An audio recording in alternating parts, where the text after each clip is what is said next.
So I decided to check out season one of A Discovery of Witches, right? Something that I normally wouldn't have done. You know what I mean? Because I did start the book, right? Because this is an adaptation of Deborah Harkness's um oh god, what's the name of the friggin' trilogy? I think it's the All Saints trilogy, right? Um and Discovery of Witches was the first book. And I remember trying it because I feel All Souls trilogy, my bad. It was in a sale on Audible. So I was like, all right, I was looking for some stuff to listen to. And I started it and it irritated the fuck out of me. So yeah, didn't finish the book. But so here's the thing. I decided to give the series a look because like Shudder sent me stuff to kind of review and stuff like that. And season 3 is just starting and they sent it to me. And I was like, well, I don't know what this is. I can't start season 3 if I haven't done the others. And then I was like, oh, they're on Now TV. So let me dip my foot in, right? And I thought, boom, I'll catch up, do a little, breakdown of the first two, and then get into season 3. That ain't happening. That ain't happening. Whoo! Because I did season 1 and I do not want to do any more. Right. So yes, as mentioned, what I mean, it's an adaptation. So this was written by Kate Brooke, Tom Farley, Charlene James, and Sarah Dollard. It's directed by Juan Carlos Medina, Alice Troughton, and Sarah Walker. Its music is composed by Rob Lane. It's executive produced by Deborah Harkness, Jane Tranter, Ashley Farah, and Julie Gardner. It's produced by Edardo Frettiti. Cinematographer was Petra Corner. The episode's about 45 minutes, right? Season 1 had 8 episodes. I feel after that, I think they went to 10, but who cares? Our cast. Okay, so the cast, we've got Diana Bishop, who is played by Teresa Palmer. We have got Matthew Good, who plays Matthew Claremont, who is like her love interest, right? Claremont has got his colleague son, who is Marcus Whitmore, played by Edward Blenell, and his son in the vampiric sense. Okay. Right, we've got gosh, who else is there?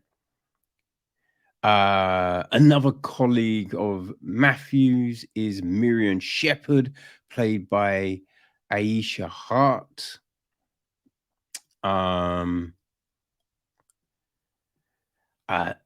There's Sarah Bishop, Diane's aunt, and she's played by Alex Kingston.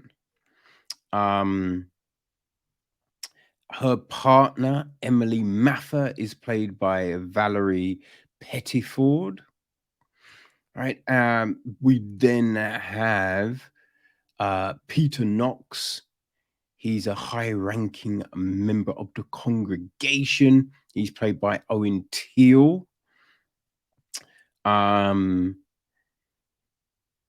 He brings a new witch into the congregation, right? Who's called Satu. Jarvine, played by Maylene Busca. Diane's friend is Gillian Chamberlain, kind of academic colleagues at Oxford. She's played by Louise Brealey. Who else do we have?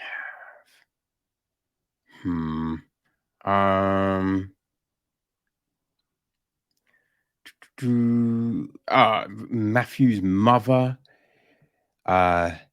Yisbe de Clermont, who's played by Lindsay Duncan. Man,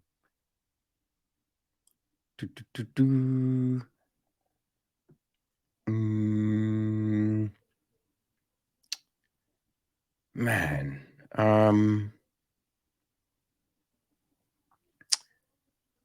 feel that's kind of maybe the main.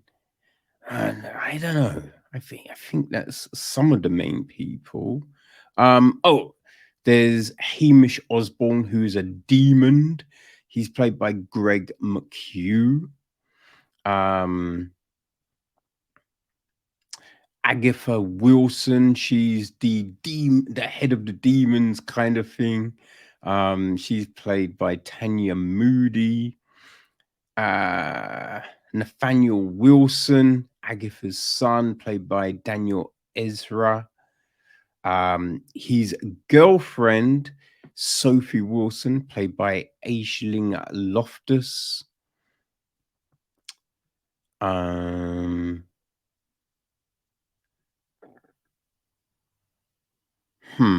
Yeah, I think girlfriend, wife, one of the two.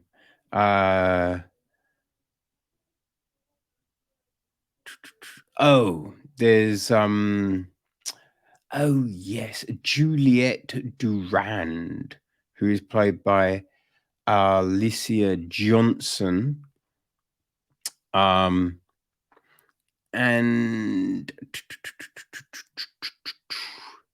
her, gosh, what would you call her sire? Gebert de Arlique, right, who's played by Trevor Eve.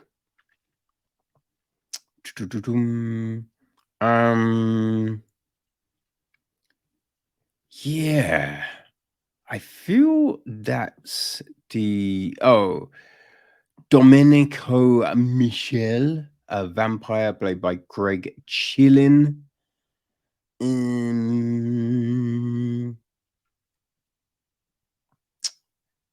Baldwin de Clermont is played by Tristan Gravel. Matthew's brother, as it were.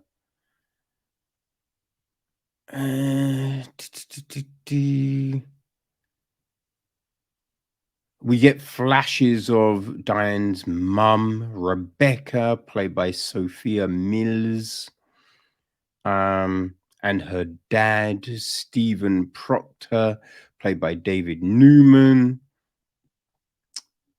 And Matthew's mother has a companion. I don't even know. Her name's Martha. She's played by Sorka Kuzak. Yeah, I'd say that's basically it. All right, so the premise is this. Diana Bishop, a historian and reluctant witch, unexpectedly discovers a bewitched manuscript in Oxford's Bodleian Library. This discovery forces her back into the world of magic in order to unravel the secrets it holds about magical beings. She is offered help by a mysterious genalist, like he fucks with genes, right? That's his kind of expertise. And vampire Matthew Claremont, despite a long-held mistrust between vampires and witches, they form an alliance and set out to protect the book and solve the mysteries hidden within while dodging threats from the creature world. So yes, there you have it, people. Yeah.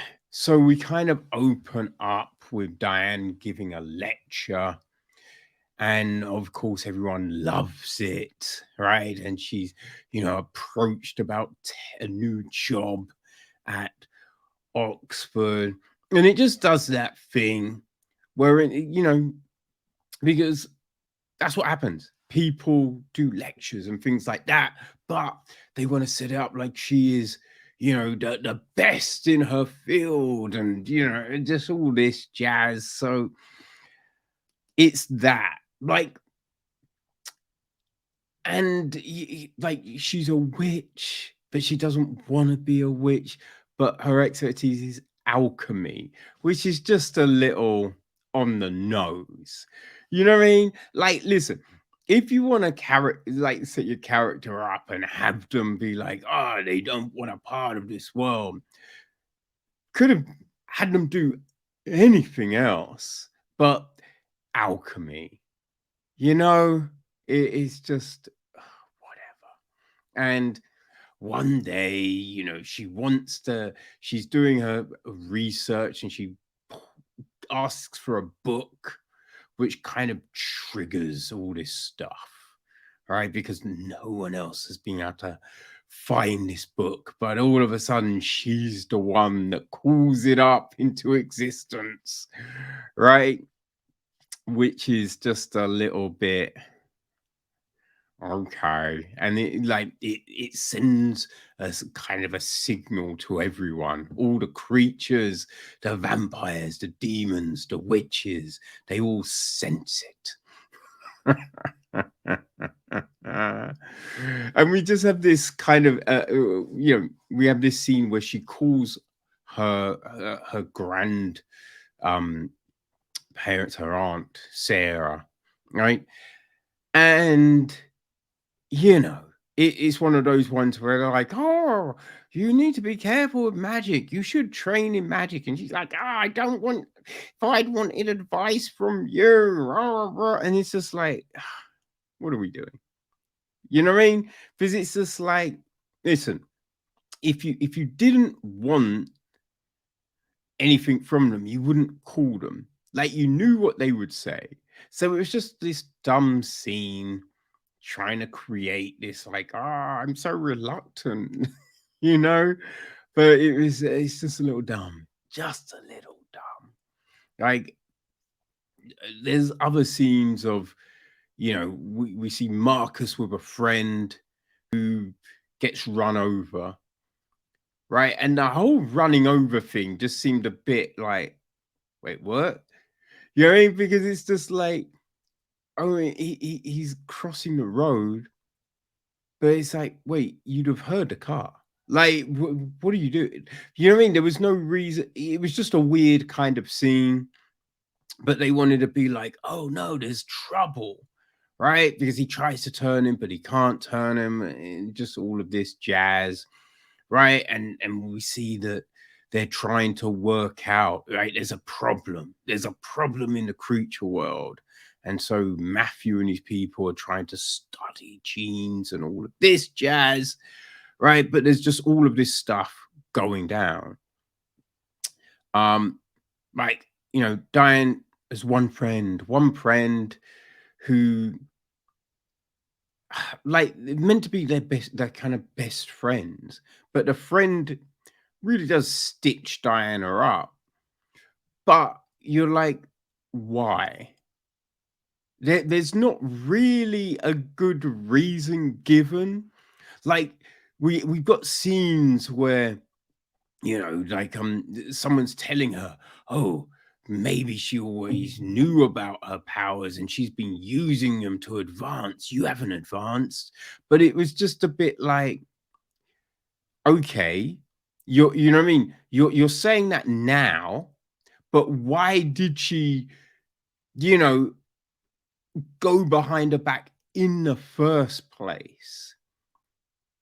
You know what I mean? Like, it's not really established, and that's a weird thing. It's like we get a lot of things happen throughout the season, But a lot of times you're like, all right, but what the fuck is the reason for that?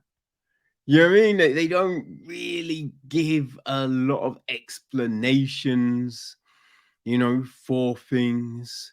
And I wouldn't say you necessarily need them, but just create a situation that's a little bit more plausible, a little bit more believable. Because if you're setting these up as like great friends, but in at the very first chance, she stitches her up, and you're like, I don't know, I don't buy that, man.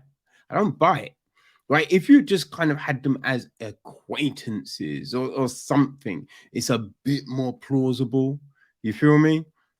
So yeah, we have all of this, but you have like these bits where when they first meet, right? And this was the big thing when Matthew and Diana first meet, they don't really like each other, right? There's this frostiness between them, which it's all a little, ugh, it's all a little boring. But then, like half a day, maybe something later, they're kind of like, okay, we'll work together, right? And it's just a bit like, what? And that's a big thing because there's all these things that go down, and there's things that you kind of feel, all right, for that to work, you'd need a period of time. But there's never like everything just happens very quickly. It's like, oh, Diane needs to know how to use her powers. I will train her. Oh, look, now she knows. And it's all a bit like, whoa, whoa, whoa, whoa. That's way too fast. Like from where she is, supposedly she's got no control. She's never really learned how to do anything. And then all of a sudden, oh, now she can do this stuff. You're like, huh? And that's the thing, right? They don't give enough time for certain things to breathe. So within like a day, it's all, I love you. I've always loved you. And you're like, hold the fuck on. You know what I mean? They hate each other and now they're in love, right? Which you're just like, nah, come on. Come on. Like, if you just had them, like, man, I don't know what it is, but boy, I'm into you. Like, you could have them in lust, right? There's a desire. Fine. Right. And over the course of these 3 seasons that like, because it's 3 books, have them maybe fall in love there, but have it like boom from the giddy. They're in love. It's just a bit like, God damn it. This is stupid ass shit, man. Oh, God damn it. It was just stupid, you know? Right, there's a scene when before all of this, right? Because they're still in the distrust phase, and he comes looking for her. Right. Oh, here's one thing. It's a minor detail, but they have like she's a runner and she rows. Right? I think she's a rower. Doesn't have the physique for a rower. Right? Doesn't have the fit. If you are a great, like you just have, it's all in the shoulders. You'd be like, powerful. Not like huge, but you would see it in the shoulders. You would just see it. So it's just like, why have her as a row? Like there just seemed no need. There just seemed no need at all to kind of be like, yeah, she rows. She's a great rower. Where it's just like, no. Like, no, no one's buying that shit. What are we doing? You know what I mean? It was just a weird thing to do, right? But yeah, so he comes to meet her after she's been out rowing, and he gives us some information, right? she drops her jumper and he picks it up, right? And there's this whole thing where he then decides to sniff the jumper, and that arouses him. He's like, oh no,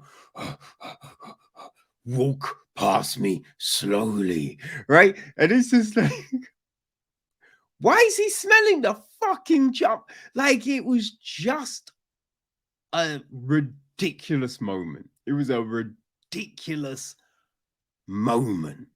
You know what I mean? Just, what are we doing? Right?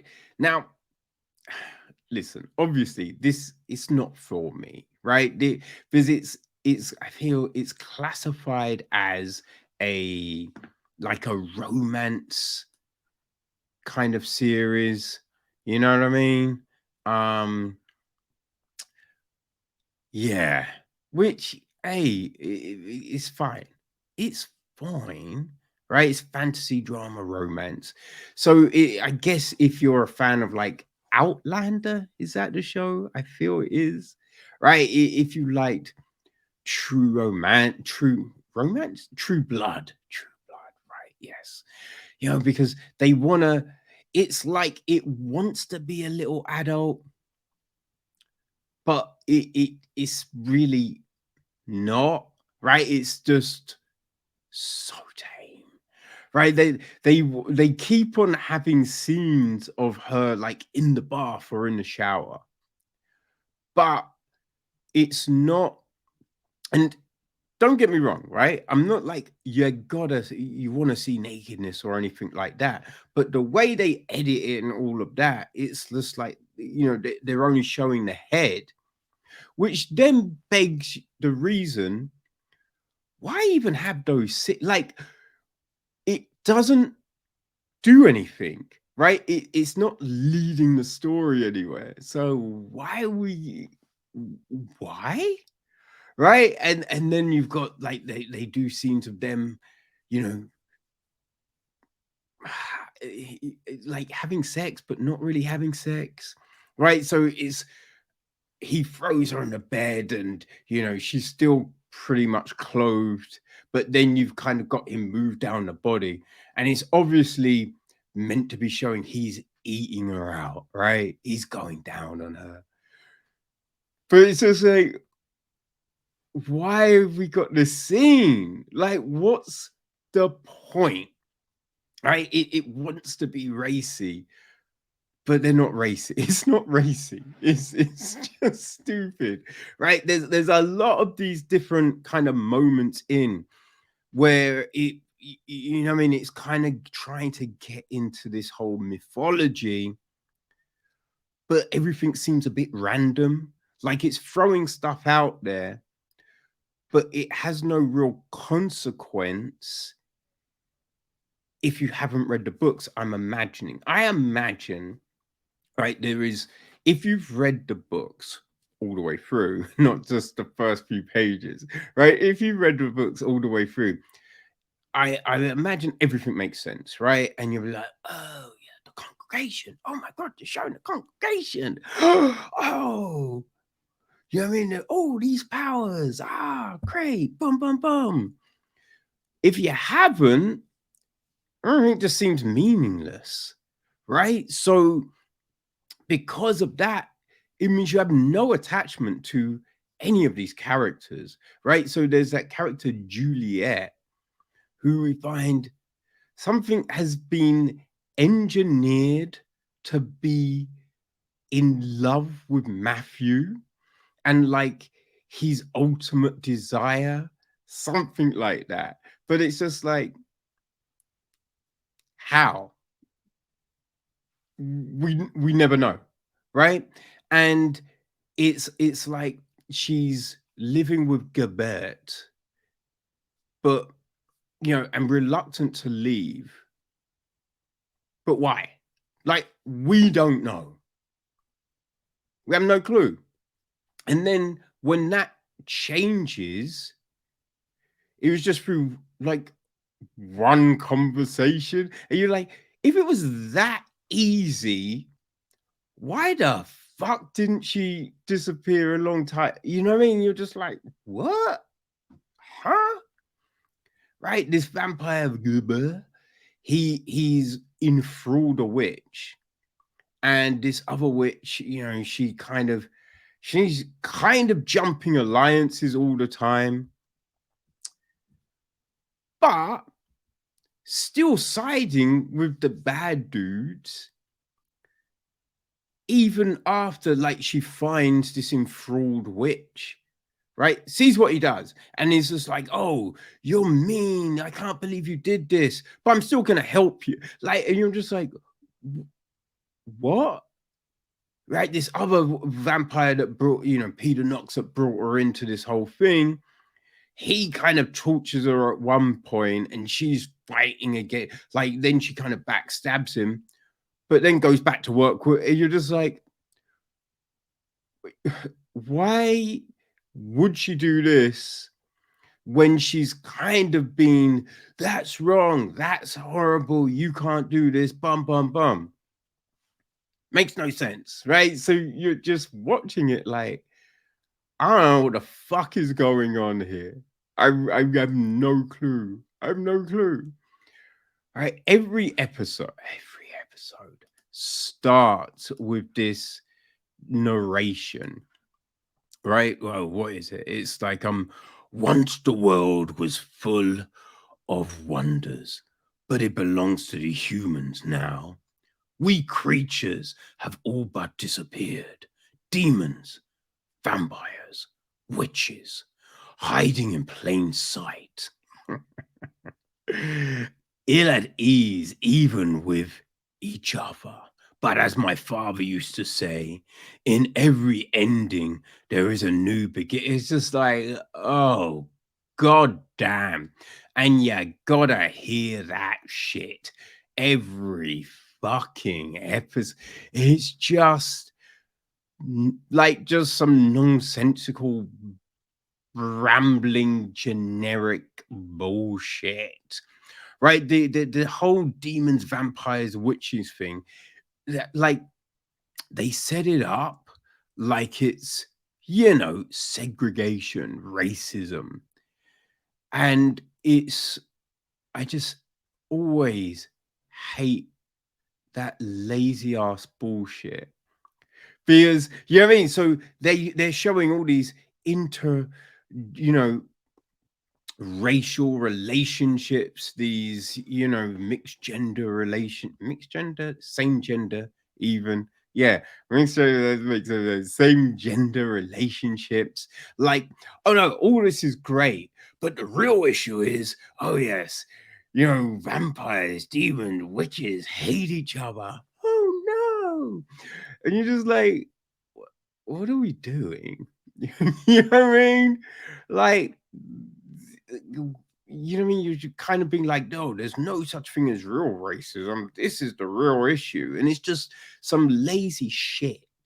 Like, oh, we want to talk about race, but we don't want to talk about race. So we're going to cloak it in this.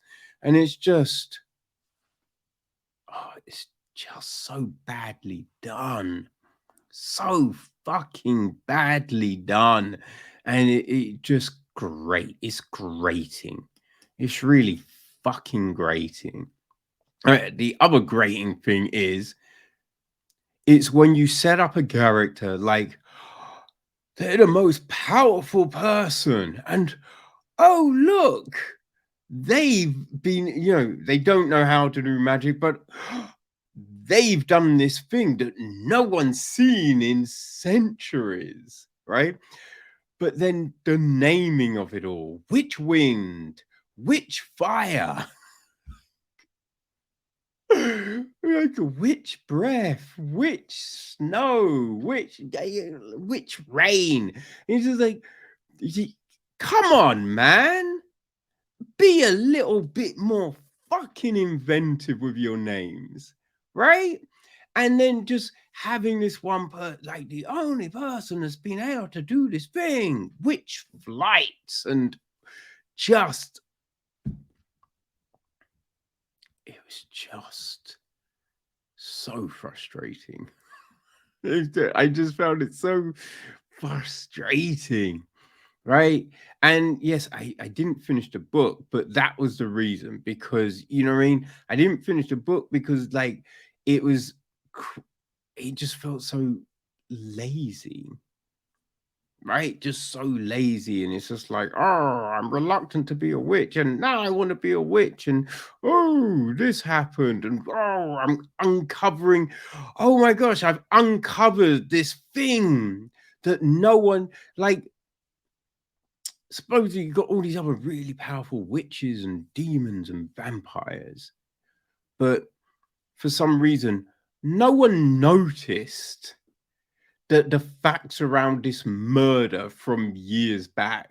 And you're like, wait, how the fuck would no one else notice this thing?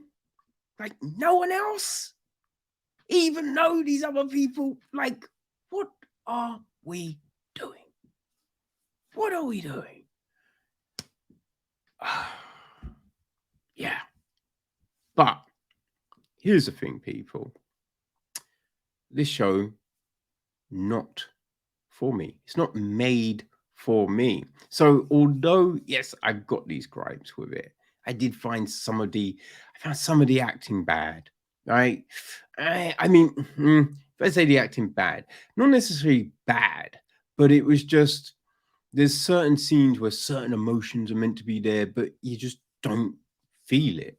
You don't buy it, right? Like, oh, Diana meant to be afraid of Matthew at the start, and then just like suddenly, I love you, Matthew. And you're just like, ugh. But yeah, it's not for me. This kind of thing it's not made for me, right? It's made for the people that love Buffy the Vampire, love what was the spin? Angel, obviously Angel, right? It's made for that. It's made for the people that love True Blood. It's made for the people that love shows like Outlander and just these kind of things, right? And I look, yeah, I have these issues with it, but because I couldn't get into the story. But if you can immerse yourself in this world, it's going to be great. It's going to be great. You know what I mean? Like, production is pretty decent. You know what I mean? It's pretty decent. So, yeah, it's not necessarily, it's not a bad show. It's just, it's for a specific group of people. You know what I mean? It's for a specific group of people. And that's not in age, it's just in taste. So if you're a fan of these other kind of genre shows, right? Boom, this is you, baby. This is all you. And yeah, so you know what I mean? Season 1 and 2, they're out there. And season 3 is just started, right? Just started, or it's just about to start whenever I drop this. Yeah, who knows? But yeah, so yeah, if that's your bag, people, boom, boom, you've got this. So go enjoy. And all 3 books are out. Plus, I believe a prequel, sequel kind of book. So there's boom, all this material for you just to immerse yourselves into. So me, Discovery of Witches, nah. But you think you could like it if, yeah, Buffy, Angel, True Blood, Outlander, all them things. You know what I mean? If you love them, then people, Discovery of Witches is going to be for you.